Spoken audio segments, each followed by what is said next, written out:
Bonjour, voici donc la suite du cours sur les dérivés, donc la partie 2, le rôle de la dérivée, et c'était donc la page 33 dans les notes du cours. Ici, c'est tout ce qui a été expliqué, donc vous pouvez passer un peu de temps à lire si vous voulez, mais moi je vais pas suivre tout à fait. Ce que moi je vais faire, je vais essayer de vous expliquer ça sur, voilà, je vais essayer de rédiger tout sur une feuille, ok, mais qui reprenne de manière générale ce qu'il a expliqué, tout ce qui est avant. Donc, le rôle de dérivée, on sait bien que lorsque j'ai une fonction dérivée, donc dérivée, f' qui est notée donc f' de x, à quoi ça sert? Donc en fait la fonction dérivée permet de décrire l'évolution de la fonction f de x. Ok? Et comment on pourra obtenir dérivée? Lorsque je vous donne une fonction f de x, je peux obtenir son expression dérivée avec des formules. Avec des formules de dérivée qu'on a vues jusqu'à présent. Et une fois on a l'expression de la fonction dérivée, comment on pourra étudier l'évolution de la fonction? C'est ça l'importance de cette partie-là.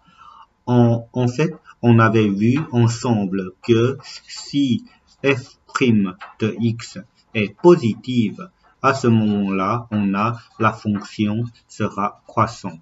Et si f' de x est négative, alors on a la fonction, elle sera donc décroissante. Et quand on a f' de x qui est égal à 0, dans ce cas-là, on va souvent avoir des maximums et des minimums. Ok, ça c'est un petit résumé. Maintenant, comment on pourra appliquer ceci? Imaginons que je vous donne une fonction f de x qui est égale à x au cube moins 12x plus 2. Ok, voilà. Ça c'est la fonction qui a été donnée. C'est l'exemple qui se trouve là. Ok, et pour étudier donc l'évolution de la fonction, il y a plusieurs étapes. Donc, étape 1, on doit calculer f' de x. Étape 2, ça je vais noter, donc les différentes étapes. Étape 1, on va pouvoir donc déterminer l'expression de f' de x. Étape 2, une fois on a f' de x, comme on sait que c'est les signes de la fonction dérivée qui donnent l'évolution, alors à ce moment-là, on doit avoir le tableau de signes de f' de x. Et là, pour obtenir un tableau de signes, il faut avoir donc des racines. Ok? Et c'est pas des racines, cette fois-ci, comme je voulais avoir le tableau de signes de f' de x ici, ce sont des racines de f' de x qu'on doit avoir. Ça va? Et étape 3, une fois on a le tableau de signes, on pourra ensuite construire le tableau de variation. Voilà, c'est tout ce qu'il fallait faire pour cette partie-là. Je vais maintenant vous montrer avec deux exemples. Donc, ici, exemple 1, c'est la fonction qui est donnée là. Ok, étape 1, je vais commencer par étudier donc l'évolution, déterminer l'expression de la fonction dérivée. Là, la dérivée de x au cube, c'était 3x carré, et la dérivée de moins 12x, ça fait moins 12, et la dérivée de 2, ça fait 0. Donc, ça, c'est l'expression. Étape 2, on devait avoir donc les racines de la fonction dérivée, c'est-à-dire racine de cette fonction, donc racine de f' de x. Pour avoir racine de f' de x, qu'est-ce que moi je dois faire? Je dois supposer que l'expression de la fonction dérivée, ça c'est moins 12, ça doit être égal à 0. C'est comme ça qu'on va déterminer des racines. Ok, quand vous voulez chercher les racines d'une expression, peu importe si c'était la fonction dérivée ou la fonction elle-même, on doit toujours mettre égal à 0. Donc, pour résoudre cette équation-là, bah, on a juste le x carré. Dans ce cas-là, le plus facile, c'est de isoler le x carré. Donc, moins 12, je fais passer l'autre côté, ça va devenir plus 12. Et puis, x carré sera égal à, donc, 12 divisé par 3, 4. Et ce qui fait que on va avoir x1 qui est égal à 2 et x2 qui est égal à moins 2. Pourquoi? Puisque 2 au carré vous donne 4 et moins 2 au carré vous donne 4 aussi. C'est pour ça qu'il y a deux solutions. Ok. Très souvent, quand les élèves voient ça, on dit que voilà, j'aurai donc x égale à 2. On oublie qu'il y a une deuxième solution. Ok.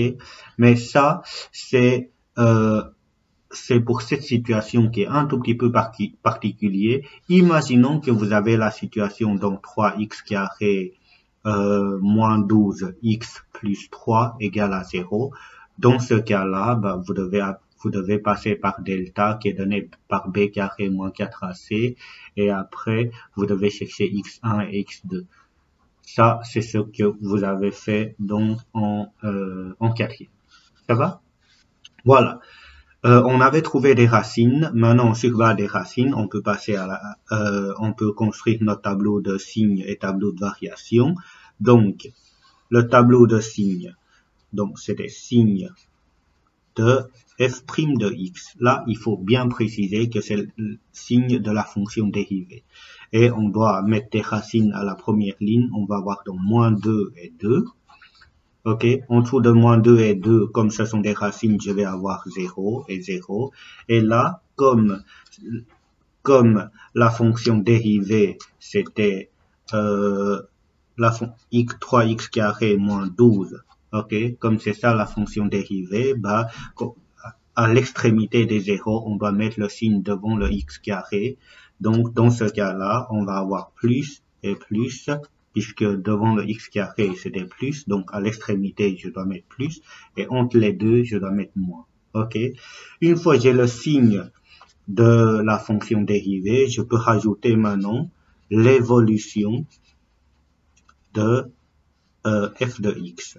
Là, faites attention, c'est f de x. Quand la fonction dérivée est positive, je vais tracer une ligne, quand la fonction dérivée est positive, ben, la fonction sera croissante. Quand c'était négatif, la fonction sera décroissante. Et quand c'était positif, la fonction sera croissante. Et entre un croissant et un décroissant, là, on a un maximum. Et ici, ça descend, puis ça monte, on a un minimum. Ok? Comme ça, on sait que la fonction, elle est croissante avant moins 2. Et puis, elle est décroissante entre moins 2 et 2. Elle est croissante de nouveau après 2.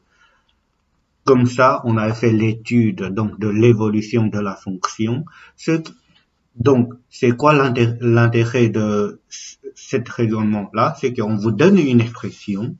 Je ne sais pas à quoi ça ressemble le graphique, mais je sais que la fonction, elle est de forme comme celui-là, puisque d'abord ça monte, et puis ça descend, et puis ça monte. C'est quoi l'intérêt d'avoir une forme sans avoir des valeurs précises?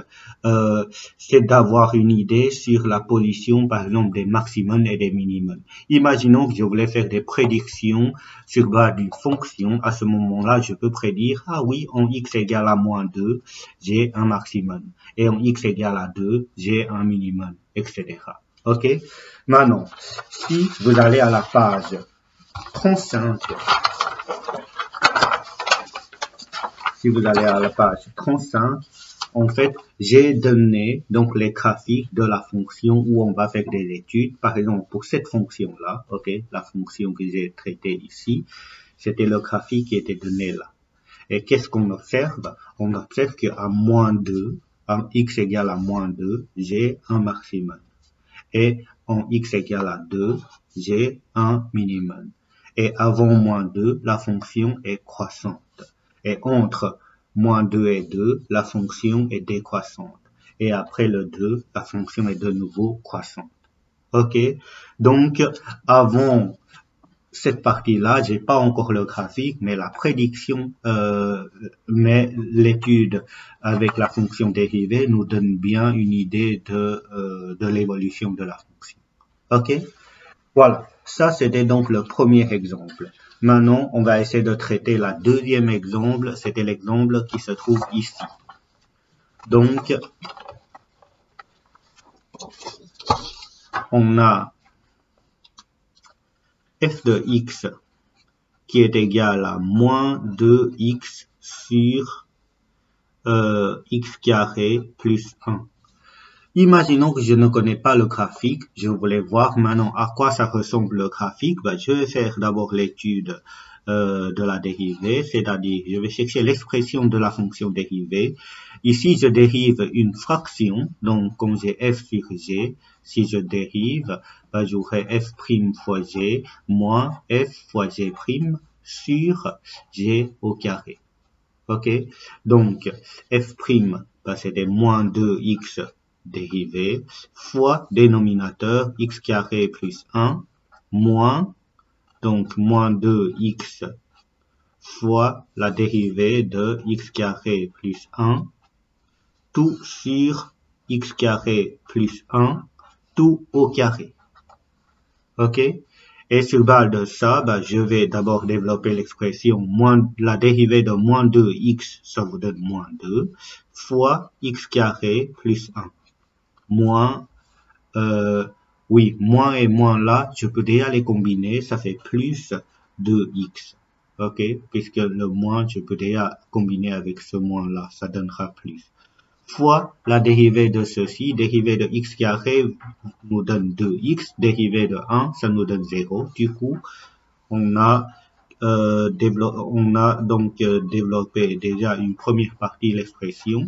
Ensuite, bah, le moins 2, je peux distribuer. Je vais avoir moins 2x carré. Moins 2 plus fois 1, ça nous donne moins 2 aussi.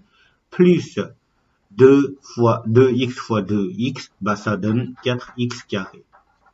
Ok? Et tout ça sur x carré plus 1 tout au carré. Ensuite, là, le x carré, on peut encore les combiner. Ça fait donc 4x carré moins 2x carré, ben, il reste 2x carré moins 2 sur x carré plus 1 tout au carré.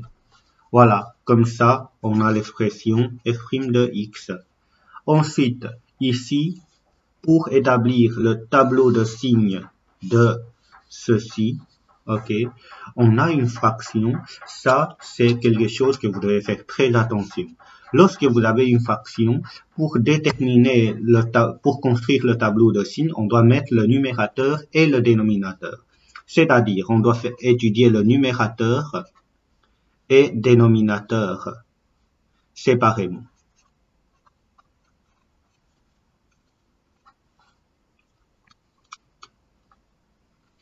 Voilà. Quand je combine les deux, j'aurai signe de f' de x. Ok.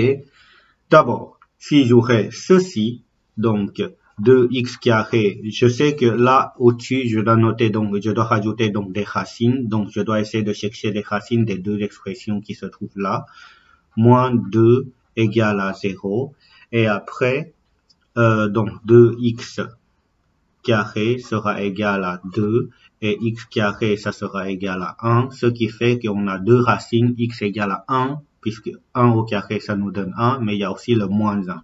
Donc, x1 égale à 1, x2 égale à moins 1. Ça, c'était les racines pour le numérateur. Maintenant, racine pour dénominateur, x carré plus 1. Comme je cherche des racines, je dois toujours mettre que c'était égal à 0. Mais un nombre au carré égal à 0 signifie que ce nombre, il doit être égal à 0. Ok? Et donc, x carré, ça doit être égal à moins 1. Un nombre au carré égal à moins 1, donc impossible. Comme c'était impossible, ce qui signifie que pas de racine. Ok? Du coup, à la première ligne, je dois juste noter moins 1 et 1. En dessous de moins 1 et 1, ça fait 0 ici. Donc, à droite, je dois mettre, quand j'ai deux zéros, bah, aux extrémités, je dois mettre le signe devant le x carré. Et entre les deux, je mets le moins.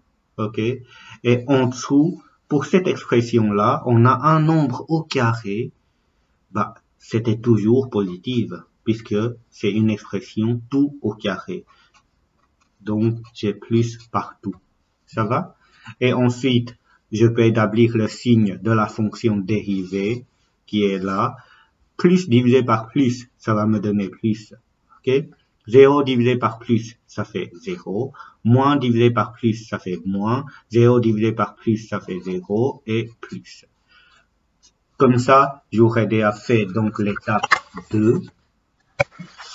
Donc l'étape 2, tableau de signes. Étape 3, il fallait rajouter donc le tableau de variation. Mais ici, c'était la variation de la fonction x. Et donc, qu'est-ce que je peux dire? Quand la fonction est positive, quand la fonction dérivée est positive, ben, la fonction de base sera croissante, décroissante et croissante. Et là, j'aurai un max, puisque ça monte et puis ça descend. Et là, ça descend et ça monte, j'aurai un minimum. Donc, si je compare avec la fonction, qu'est-ce que j'observe? Donc, je vois que on a un maximum en moins 1, ok, on a un maximum en moins 1, et on a un minimum en 1. Ensuite, avant x égale à moins 1, ben la fonction est croissante. Même si ça croît légèrement, mais ça reste croissant, ok. Et entre moins 1 et 1, la fonction est décroissante, donc ça descend. Et après, ça remonte. Voilà, ça nous donne donc une idée sur l'évolution de la fonction. Ça va? Maintenant, ce que j'aimerais bien vous demander de faire, c'est donc les exercices suivants. C'était donc, il y a 5 expressions ici. J'aimerais bien que vous pourrez étudier donc l'évolution de ces 5 expressions. Donc, vous avez donc les graphiques de ces 5 fonctions qui se trouvent là derrière, donc la page 35. Donc, une fois que vous avez trouvé vos solutions comme j'ai ici, vous pouvez faire une vérification de vos réponses pour voir si l'évolution que vous avez trouvée est correcte. Si oui, ça veut dire que c'est bon. Ok? Voilà. Donc, pour cette partie-là, vous devez vraiment... ce qui est vraiment important, c'est de savoir construire donc dans les tableaux de signes. Et je sais, pour certains, peut-être les tableaux de signes sont un tout petit peu loin. Donc moi, je vais faire une autre vidéo qui va expliquer donc le tableau de signes rapidement.